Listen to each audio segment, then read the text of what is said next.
বন্ধুরা, আজকের সত্যিকার ভূতের ঘটনাটি পাঠিয়েছে আব্দুর রশিদ বিএসপি। আর এই ঘটনাটি ঘটে তার নিজের সাথে। আর ঘটনার স্থান বাংলাদেশের পাবনা জেলা। আমার বাবা ছিলেন একজন কৃষক। তিনি প্রতিদিন সাইকেল চালিয়ে মাঠে যেতেন। সেই দিন ছিল পূর্ণিমার রাত। সেই দিন বাবা একা একা সাইকেল নিয়ে মাঠে যাচ্ছেন। তখনই অনেকগুলো শিয়ালের ডাক পড়ে।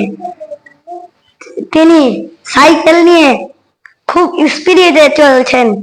তখনই তার টায়ারটা পাঞ্চার হয়ে যায়। তারপর তিনি নেমে বললেন, ইস, এখন তো আশেপাশে কোনো মেকানিকের দরকার নেই, এখন আমি কিভাবে যাব? তখনই এরকম কথা ভাবতে ভাবতে পিছন থেকে একটি শব্দ আসলো। সে ভাবলো এটা তো কোনো মোটর সাইকেলের ডাক।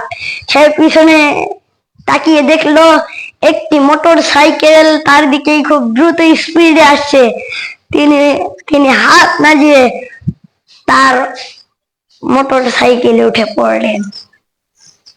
যাওয়ার সময় তার যাওয়ার ছিল খেতে, কিন্তু মোটর সাইকেলটি যাচ্ছিল গোরস্থানের দিকে।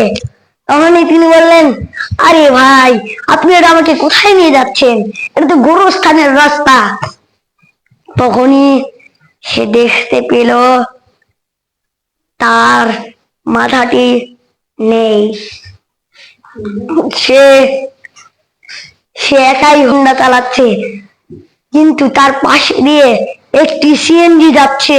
দেখতে পেল সিএনজির সামনে কোনো ড্রাইভার নেই, সিএনজিটি একা একাই চলছে।